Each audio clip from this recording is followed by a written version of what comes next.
Ya, puji Tuhan sementara Anda memberi kepada Tuhan, mari kita masuk dalam firman Tuhan. Malam ini adalah bahagian ketiga atau part ketiga khotbah siri saya di dalam bulan Januari. Saya merasakan bahwa saya mau tinggal di dalam topik ini dalam bulan ini. Jadi minggu depan tanggal 20 21 ya. Dan juga di tanggal 30 ya, hujung bulan ya. Jadi ada 2 minggu lagi kita mau berbicara tentang topik ini, tentang sesuatu yang lebih baik. Karena saya benar-benar merasakan firman ini sangat jelas, sangat nyata. Is really real and alive. Di mana kita boleh berdiri di atasnya, kita boleh berpegang dan menjalani hidup kita di tahun 2024 ini, saudara-saudara. Sesuatu yang lebih baik. Bukan saja dijanjikan firman Tuhan, tapi benar-benar dikatakan dalam firman Tuhan. Saya akan baca lagi ayat-ayatnya pada malam ini. Ini sesuatu kebenaran firman Tuhan. Katanya, yang mengikuti keselamatan. Dalam bahasa Indonesia, mengandung keselamatan. Saya sudah jelaskan minggu lalu di dalam Ibrani 6:9. Nah, saudara, malam ini kita baca kembali ayat di dalam buku Ibrani 6 ayat 9 dan juga Ibrani 11 ayat 40. Jadi kalau ada Alkitab Anda, boleh buka di dalam buku Ibrani 6 dulu, 6 ayat 9. Dan saya mau Anda ingat ini, saudara, kalau boleh Anda tuliskan, catatkan, simpan di dalam handphone Anda, savekan, ataupun Anda boleh print out ya, supaya Anda boleh lihat selalu, supaya firman ini akan menjadi nyata dan melekat di dalam hati kita ya. It will become very personal to you ya, very personal to you, sehingga Anda menghafalnya, mengingatnya. Alright. Nah, katanya di ayat 9 Ibrani 6, katanya, tetapi hai saudara-saudaraku yang kekasih, sekalipun kami berkata demikian tentang kamu, kami yakin, we are persuaded, or we are confident. Kami yakin bahwa kamu memiliki sesuatu yang lebih baik, yang mengandung keselamatan. Dalam bahasa Inggris, katanya kami yakin bahwa kamu memiliki sesuatu yang lebih baik, yang mengikuti keselamatan. Maksudnya karena kita sudah percaya Yesus, terima Yesus, kita sudah selamat di dalam Tuhan Yesus karena iman di dalam Yesus. Jadi keselamatan itu membawa hal-hal ini, sesuatu yang lebih baik, ataupun sesuatu yang lebih baik itu mengikuti keselamatan yang kita sudah terima di dalam Tuhan. Maksudnya hal ini kita punya. Maksudnya hal ini harus mengikuti kita. Hal ini harus terjadi. Hal ini, sesuatu yang baik ini harus kita miliki. Sesuatu yang harus menjadi nyata dalam kehidupan kita, saudara-saudara. Nah, di dalam Ibrani ini dia tidak mengatakan apakah sesuatu yang lebih baik ini, these good things or these better things. Dia tidak jelaskan, huraikan. It is not described or mentioned what are these better things. But the Bible says better things that accompany salvation, ataupun sesuatu yang lebih baik yang mengikuti keselamatan. Kita tidak boleh batasi pengertian ini dengan hanya keuangan, kekayaan, harta benda. Tapi saya percaya sesuatu yang lebih dan merangkumi banyak bagian ataupun aspek kehidupan kita, saudara-saudara. Itu maksudnya sesuatu yang lebih baik. Okay. Dan satu lagi firman kita mau baca di dalam buku Ibrani ini, dalam Ibrani 11 ayat 40. Ya, 11:40. Saya ada satu cari firman yang saya mau baca untuk kita. Oke. Ibrani 11:40 katanya, sebab Allah telah menyediakan sesuatu yang lebih baik. Nah, di Ibrani 11 lagi jelas, katanya sesuatu yang lebih baik ini Allah sudah sediakan. Maksudnya sudah ada di situ. Saat engkau percaya Yesus, saat engkau terima Yesus, saat engkau menyerahkan hidupmu kepada Tuhan, saat engkau bertobat menerima Yesus dalam hidup Anda, sesuatu yang lebih baik ini sudah disediakan bagi Anda oleh Tuhan. Ada di situ. Jadi saya mau hidup di dalam ini, saya mau percaya di dalam ini, dan Anda juga harus. Ya, harus. Katanya Allah telah menyediakan sesuatu yang lebih baik bagi kita, tanpa kita mereka tidak dapat sampai kepada kesempurnaan. Nah, itu luar biasa, saudara. Saya yakin dengan firman Tuhan ini. Saya yakin dengan janji firman Tuhan ini. Saya yakin dengan apa yang dituliskan dalam firman Tuhan, bahwa sesuatu yang lebih baik itu adalah saya punya karena itu mengikuti keselamatan, dan itu adalah saya punya karena Allah sudah menyediakannya bagi kita. Dan tanpa kita dia tidak akan sampai kepada kesempurnaan. Maksudnya dia tidak akan menjadi sempurna, tidak akan menjadi lengkap kalau kita tidak ada di situ. Jadi hidup kita, saudara-saudara, ada tujuan. Ada tujuan. Kenapa kita ada di sini? Kenapa kita melayani Tuhan? Kenapa kita hidup pada saat ini, pada zaman ini, pada hari ini? Karena ada tujuan. Bahwa sesuatu yang lebih baik ini harus terjadi dalam hidup kita. Di dalam Yohanes 10 ayat 10, katanya pencuri datang hanya untuk mencuri dan membunuh dan membinasakan. Yesus berkata, aku datang supaya mereka mempunyai hidup dan mempunyainya dalam segala kelimpahan. Itu Yesus katakan. Jadi saya percaya sesuatu yang lebih baik ini, yang mengikuti keselamatan, yang disediakan Allah bagi kita, adalah sesuatu kehidupan yang berkelimpahan, yang penuh dengan kelimpahan. Abundant life. The devil come to steal, to kill, and to destroy. But Jesus said, I have come so that you might have life and have it more abundantly. Ya, memilikinya di dalam segala kelimpahan. Nah, sekali lagi saya mau ulang, karena saya bukan seorang pendeta yang hanya emphasis tentang kemakmuran, prosperity, berkat dan semuanya. Tidak, saya mau beritakan firman Tuhan sebaik mana yang mungkin secara balance, ya, seimbang, menyeluruh. Bukan hanya ya sesuatu yang kita harus emphasiskan di dalam khotbah. Saya percaya Tuhan boleh memberkati kita di dalam keuangan, kekayaan. Saya percaya itu. Tetapi kehidupan yang penuh kelimpahan yang Yesus katakan di sini bukan dibatasi hanya dengan keuangan harta benda, saudara-saudara. Itu berbicara tentang seluruh kehidupan kita, seluruh aspek kehidupan kita. Dan hidup yang penuh dengan kelimpahan ini, saudara, adalah bukanlah hidup yang ada di sorga nanti. Karena Yesus berbicara, apa gunanya Yesus selamatkan kita dan kita tetap hidup sama, hidup dalam kekalahan, hidup dalam kekurangan, hidup dalam kemiskinan, hidup dalam banyak masalah. Yesus menyelamatkan kita bukan hanya untuk membawa kita ke sorga, memberikan kita hidup yang kekal, tapi Yesus menyelamatkan kita supaya hidup kita di dalam dunia ini akan menjadi lebih baik. Hidup yang progres, hidup diberkati, hidup yang makmur, hidup yang penuh kemenangan, hidup yang penuh dengan penerobosan. Haleluya. Bayangkan kalau orang Kristen diselamatkan oleh Tuhan Yesus tetapi dipukul terus oleh setan dan terus kalah, terus jatuh, terus rebah, ya tidak akan mengalami kehidupan kemenangan dalam hidupnya. Itu bukan rencana Tuhan. Dan itu bukan hidup yang ada kelimpahan seperti apa yang Yesus katakan. Saya percaya perkataan Yesus adalah perkataan yang luar biasa. Saya percaya perkataan Yesus adalah perkataan yang penuh dengan janji, penuh dengan berkat, penuh dengan janji Tuhan bahwa Dia mau mengangkat kita daripada debu tanah, daripada hidup yang dibawa. Tuhan mau angkat kita di dalam suatu kehidupan yang lebih baik dan luar biasa. Amin. Katakan amin yang percaya Tuhan. Jadi sesuatu yang baik ini, yang Tuhan sediakan bagi kita, adalah kita punya. Dan ini adalah kehidupan yang penuh kelimpahan yang Yesus katakan di dalam Yohanes 10 ayat 10, saudara. Saya mengatakan, kongsikan kepada kita minggu lalu bahwa sesuatu yang lebih baik ini tidak akan datang dalam hidup kita secara secara gratis, atau di sini kita panggil percuma, it's free. Sesuatu harus kita kerjakan. Kita harus memposisikan diri kita, kita harus berusaha, kita harus mengejarnya, memilikinya. Sama dengan hal rohani yang lain, saudara.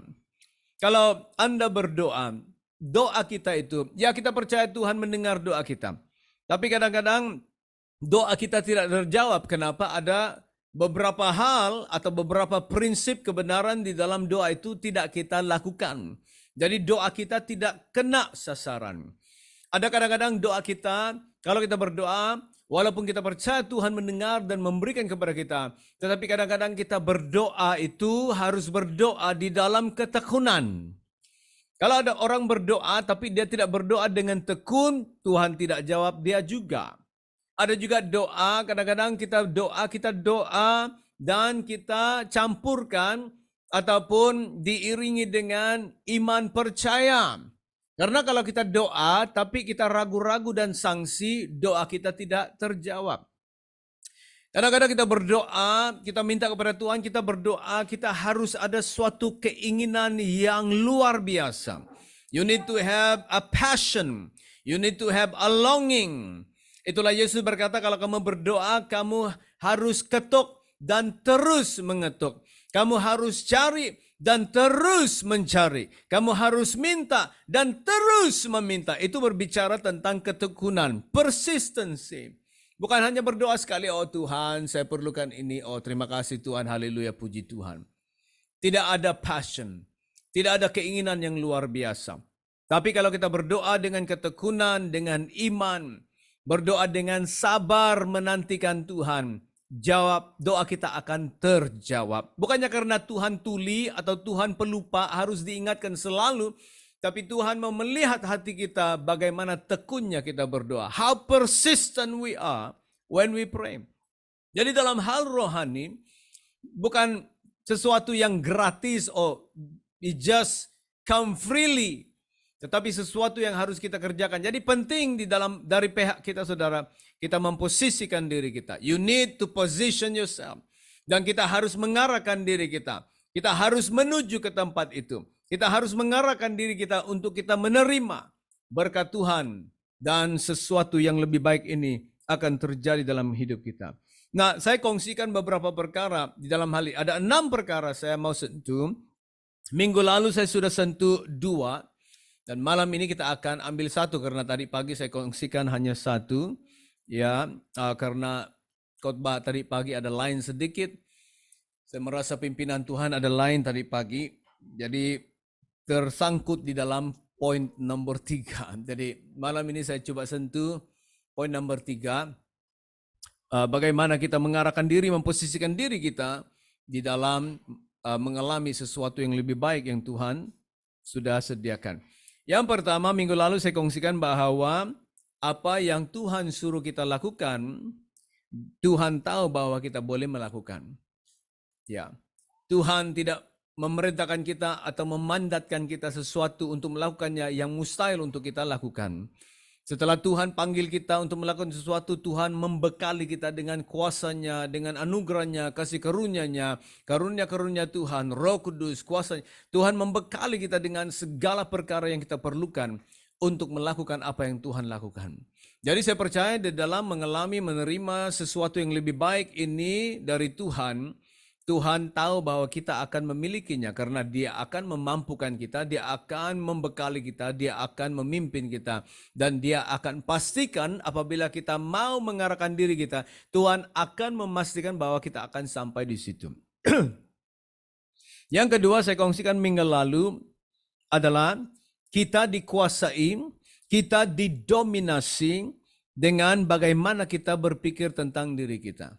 Ya, ada suatu masalah di dalam kehidupan kita yang dipanggil self-talk, bercakap sendiri, seperti orang apa ya kita panggil tuh, kalau di bahasa sini saya tahu lah, ya, orang seperti orang nyanyok, ya, cakap sendiri.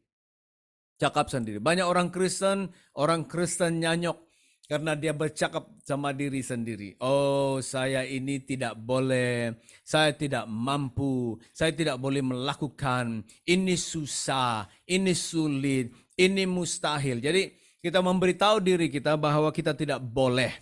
Kita tidak boleh. Tapi sebenarnya Tuhan memampukan kita. Jadi kita harus berhenti, kita harus buang tabiat, sikap ini, attitude ini yang bercakap dengan diri kita. Ya, kita harus menjadi orang Kristen yang sadar, bukan orang Kristen yang nyanyok. Kita harus menjadi orang Kristen yang percaya, yang beriman, percaya kepada firman dan janji Tuhan, bukan orang Kristen yang nyanyok, yang memberitahu diri sendiri bahwa tak boleh, tak boleh, tak boleh. Itu terjadi kepada orang Israel. Banyak contoh-contoh dalam firman Tuhan bahwa mereka mengalami kekalahan dan tidak progres, tidak diberkati, tidak menakluki tanah perjanjian. Kenapa? Karena mereka melihat diri mereka tidak boleh, tidak mampu.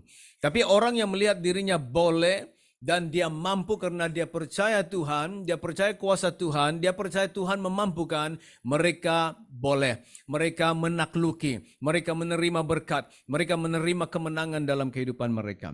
Saudara, kita dikuasai, kita didominasi dengan bagaimana kita berpikir tentang diri sendiri. Jadi berhentilah berpikir negatif, berhentilah berpikir bahwa kita tidak mampu, tidak boleh. Kita harus mula berpikir bahwa dengan Tuhan kita boleh. Tidak ada yang mustahil bagi Tuhan. Tak ada yang mustahil. Ya, kita sudah percaya Dia. Jadi karena kita memiliki Dia, kita percaya Dia, kita diberikan Roh Kudus, kuasa Roh Kudus, jadi kita boleh melakukannya, saudara-saudara. Ada beberapa firman Tuhan saya bacakan minggu lalu, dan saya berharap dan berdoa Anda akan ingat itu, dan Anda akan didorong bahwa Anda akan berhenti bercakap di dalam diri Anda bahwa Anda tidak boleh. Anda boleh. Sebagai orang tua, ibu bapak, kita juga boleh melatih anak kita, ya, untuk membentuk mereka, to train them, alright, to train them untuk bagaimana berpikir tentang diri mereka. Jadi seorang ibu bapak itu ada tugas kita untuk membentuk pemikiran iman percaya di dalam anak-anak kita, supaya anak-anak kita apabila mereka membesar dan mereka akan keluar di alam persekolahan dan di dalam dunia di sana, mereka sudah siap untuk berpikir bahwa mereka adalah orang yang boleh melakukan segala sesuatu karena kekuatan Tuhan. Malam ini saya masuk poin yang ketiga. Poin yang ketiga, untuk mengarahkan diri kita, memposisikan diri kita untuk mengalami perkara yang baik ini atau sesuatu yang baik dari Tuhan. Kita harus tahu dan sadar bahwa kita akan menuai apa yang kita sudah tabur. You will reap what you sow. Jadi, marilah kita belajar dan marilah kita mula untuk menabur hal-hal yang baik. Marilah kita mula menabur karakter yang baik, sifat-sifat yang baik, pekerjaan yang baik. Marilah kita menabur kehidupan yang baik, karena kita akan menuai itu suatu hari nanti. Di dalam Galatia 6 ayat 7, firman Tuhan berkata, jangan sesat. Allah tidak membiarkan dirinya dipermainkan. Karena apa yang ditabur orang, itu juga yang akan dituainya. Saudara, ini firman sangat-sangat benar. Ini firman Tuhan memang benar, kebenaran. Inilah yang dikatakan oleh firman Tuhan. Firman Tuhan berkata, apa yang kita tabur itu akan juga kita tuai. Tapi banyak orang Kristen tidak ambil serius. Mereka anggap enteng dan mereka lupa dengan firman Tuhan ini. Sebenarnya setiap hari kita menabur. Dan banyak orang Kristen menabur hal-hal yang buruk, hal-hal yang tidak baik, benih-benih kehidupan yang tidak baik dalam hidup mereka setiap hari, dan mereka heran kenapa mereka menuai buah yang buruk. Kenapa saya mengalami hal ini? Kenapa orang layan saya seperti ini? Kenapa ini terjadi dalam hidup saya? Saudara, kita lupa bahwa kita sudah menabur benih-benih yang tidak baik. Jadi apa yang kita tuai hari ini adalah perkara-perkara yang tidak baik dalam hidup kita. Kita harus menabur hidup yang baik. Karena di dalam kehidupan manusia ini, segala sesuatu bukan terjadi secara rambang. Hal-hal terjadi dalam kehidupan kita, ada puncanya, ada sebabnya, ada akarnya, saudara-saudara. Kalau kita berbicara kehidupan pribadi, kalau kita berbicara tentang kehidupan rumah tangga, Kalau kita berbicara tentang kehidupan sosial di luar sana, tempat pekerjaan dan sebagainya. Ya saudara, ini berbicara tentang kehidupan sehari-hari. Kalau kita menabur kemalasan, kemalasanlah yang kita akan tuai. Kalau kita menabur kejahatan, kejahatanlah yang kita akan tuai. Kalau kita menabur sifat kedekut, kedekutlah yang kita akan tuai. Kalau kita menabur kasih, kasihlah yang kita akan tuai. Kalau kita menabur kebaikan, kebaikanlah yang kita akan tuai. Kalau kita menabur kemurahan, kemurahanlah yang kita akan tuai. Saudara, apa yang ditabur orang, itu juga yang akan dituainya. Jadi saudara, di dalam hidup ini kadang-kadang susah ya, susah. Hanya dengan anugerah Tuhan, kekuatan Tuhan, kasih karunia Tuhan, kita mampu melakukan. Di dalam hidup ini susah.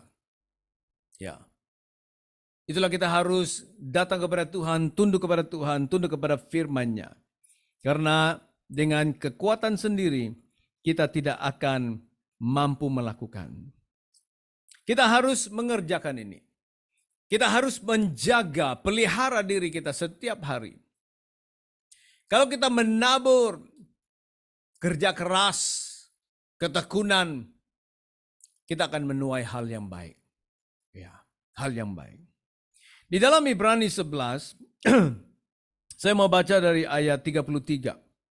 Kita melihat di dalam Ibrani 11 disenaraikan hamba-hamba Tuhan, anak-anak Tuhan di dalam perjanjian lama, bagaimana karena mereka percaya Tuhan, iman mereka kepada Tuhan, mereka menuai dan menerima berkat yang luar biasa dalam hidup mereka.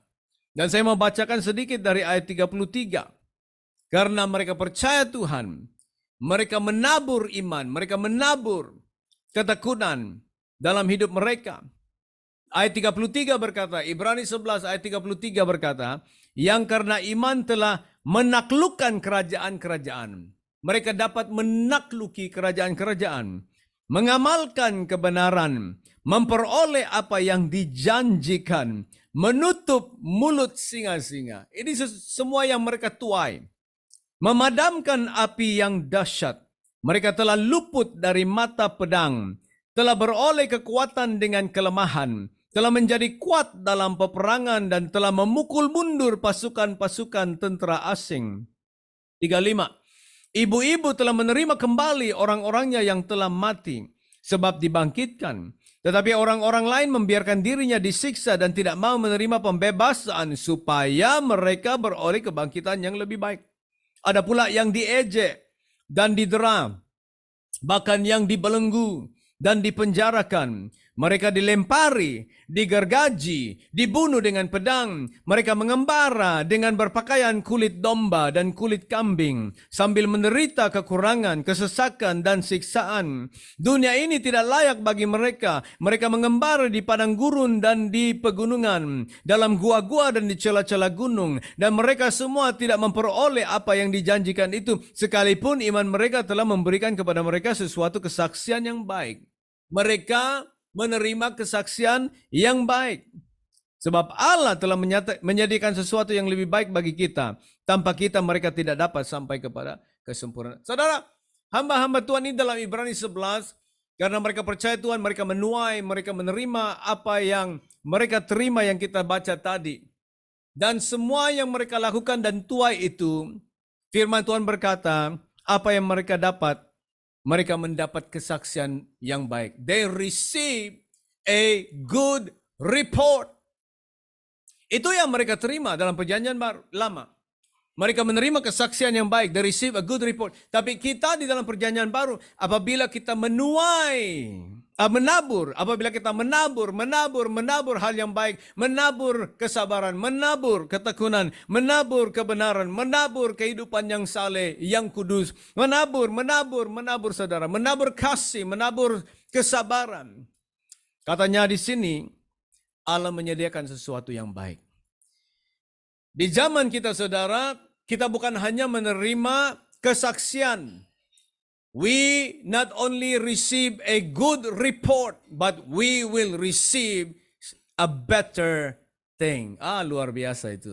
Ya, sesuatu yang luar biasa. Tapi kuncinya kita menabur. Menabur hidup yang baik. Menabur karakter yang baik. Menabur di dalam rohani, bukan dalam kedagingan. Menabur. Katanya di sini ada yang disiksa, ada yang didera, ada yang dilempari, ada yang dipenjara, ada yang dibunuh. Mereka menabur kesabaran. Mereka menabur ketekunan. Dan katanya di ayat 39, mereka menerima kesaksian yang baik. Tapi bagi kita, saudara-saudara, Tuhan menyediakan kepada kita sesuatu yang lebih baik. Bukan hanya kesaksian yang baik, tetapi sesuatu yang lebih baik. Saudara, kalau kita mau mengalami sesuatu yang lebih baik yang Tuhan sediakan, kita belajar menabur. Jadi 3 perkara saya kongsikan. Minggu depan saya akan kongsikan satu lagi. Dan saya janji, ujung bulan ini saya akan selesaikan khotbah ini untuk tahun 2024. Dan saya berdoa bahwa ini akan kita bawa sampai bila-bila, bukan tahun ini saja, tapi tahun seterusnya dan seterusnya. Sehingga kita mengalami sesuatu yang baik yang Tuhan sudah sediakan bagi kita, saudara. Amin, saudara.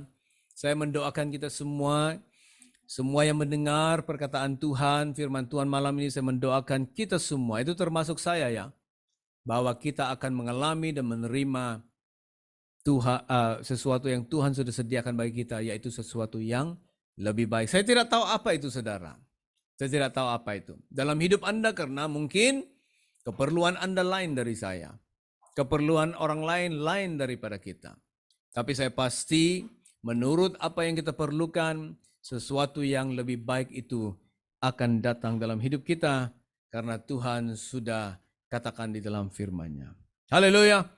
Haleluya. Saya berdoa Tuhan memberkati kita semua. Tuhan melawat kita, Tuhan menjamah kita. Kita akan mengalami sesuatu perkara yang luar biasa. Mujizat kuasa Tuhan dalam hidup kita di dalam tahun ini, saudara-saudara. Kita percaya sama-sama dan kita akan katakan amin.